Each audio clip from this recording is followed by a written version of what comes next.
বন্ধুরা, আশার আলো কুকিং ভিডিও চ্যানেলে তোমাদের সবাইকে স্বাগত। তোমরা সবাই কেমন আছো? আশা করছি ভালোই আছো। দেখো, আজ আমি হাজির হয়ে গেছি আবার একটি রেসিপির সাথে। ইলিশ মাছ তো আমরা প্রত্যেকেই খেয়ে থাকি, কিন্তু আজ ইলিশ মাছ বেগুন দিয়ে করে দেখাবো। আশা করছি তোমাদের ভিডিওটা ভালো লাগবে। স্কিপ না করে সাথে থাকো, দেখতে থাকো।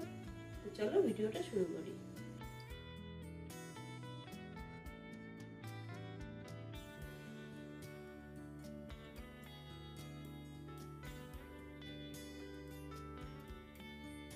বেগুন ইলিশের ঝোল বানানোর জন্য এখানে ইলিশ মাছগুলোকে আমি পরিষ্কার করে ধুয়ে নিয়েছি।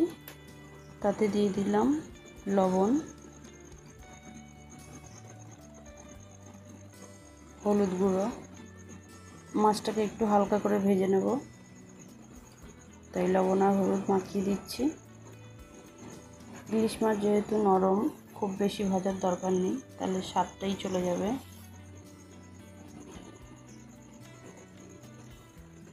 দেখো, সব মাছগুলো আমার ভালো করে লবণ হলুদ মাখানো হয়ে যাচ্ছে। ওইদিকে আমি কড়াতে দিয়ে দিলাম তেল, সর্ষের তেল। তেলটা ভালো করে গরম হয়ে গেছে। একটু হালকা করে মাছগুলো আমি দিয়ে দেবো।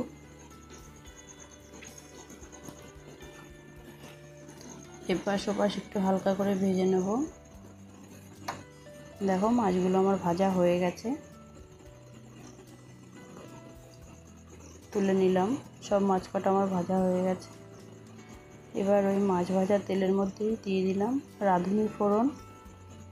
এই রাঁধুনি ফোড়নের গন্ধটা কিন্তু অসাধারণ আসে ইলিশ মাছের পাতলা ঝোলে। কিছুটা রাঁধুনি আর তেল আমি তুলে রাখলাম, এটা আমার পরে কাজে লাগবে। এবার ওই রাঁধুনি ফোড়ন তেলের মধ্যে দিয়ে দিলাম বেগুনগুলো।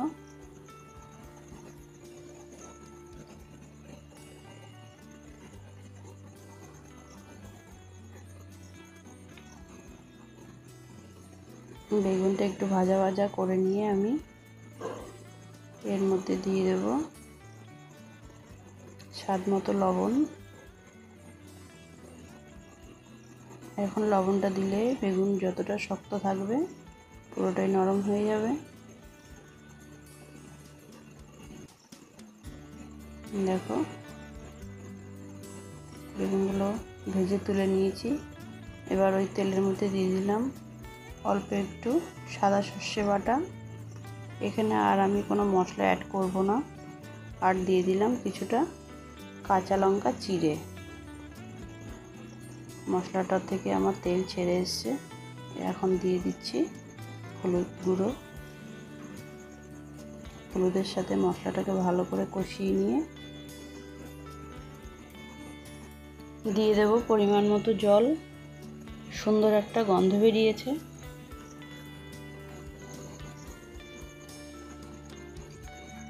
দেখো, দিয়ে দিলাম আমি পরিমাণ মতো জল। যে যেরকম ঝোল খেতে চাও সেই অনুপাতেই দিও। ঝোলটা আমার ফুটে উঠেছে। এর মধ্যে দিয়ে দিলাম সে ভেজে রাখা বেগুনগুলো। খুব বেশি গলে যাবে না, ভেতরে নরম হয়ে যাবে, কিন্তু দেখলে গোটা গোটাই মনে হবে। ঝোলের সাথে বেগুনটা ভালো করে ফুটিয়ে নিয়ে দিয়ে দিলাম মাছগুলো ভেজে রাখা। সব মাছ কটা আমার দেওয়া হয়ে গেল। এবার একটু ভালো করে মাছের সাথে ঝোলটা আমি ফুটিয়ে নেব।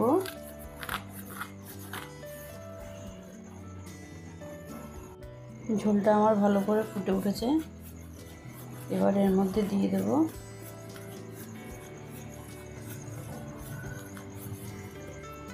আমি যে তেলটা তুলে রেখেছিলাম রাঁধুনি ফোড়নের, সেই তেলটাই। এতে ঝোলের স্বাদ আর গন্ধ আলাদাই বেড়ে যায়।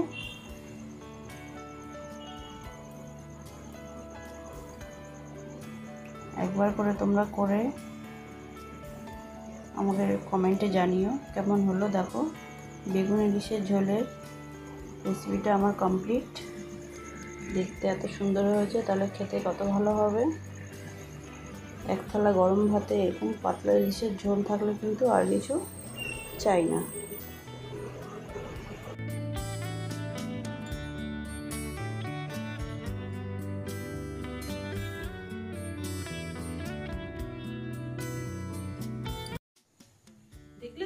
সহজেই তৈরি হয়ে গেল বেগুন ইলিশের পাতলা ঝোল। আশা করছি তোমাদের ভিডিওটা ভালো লেগেছে, আর প্রত্যেকেই বাড়িতে একবার করে ট্রাই করবে। অবশ্যই কমেন্টে আমাকে জানাবে। ভিডিওটা যদি ভালো লেগে থাকে লাইক, কমেন্ট, শেয়ার আর সাবস্ক্রাইব করতে ভুলো না। সুস্থ থেকো, ভালো থেকো। দেখা হচ্ছে নতুন কোনো রেসিপির সাথে। আজকের মতো টাটা।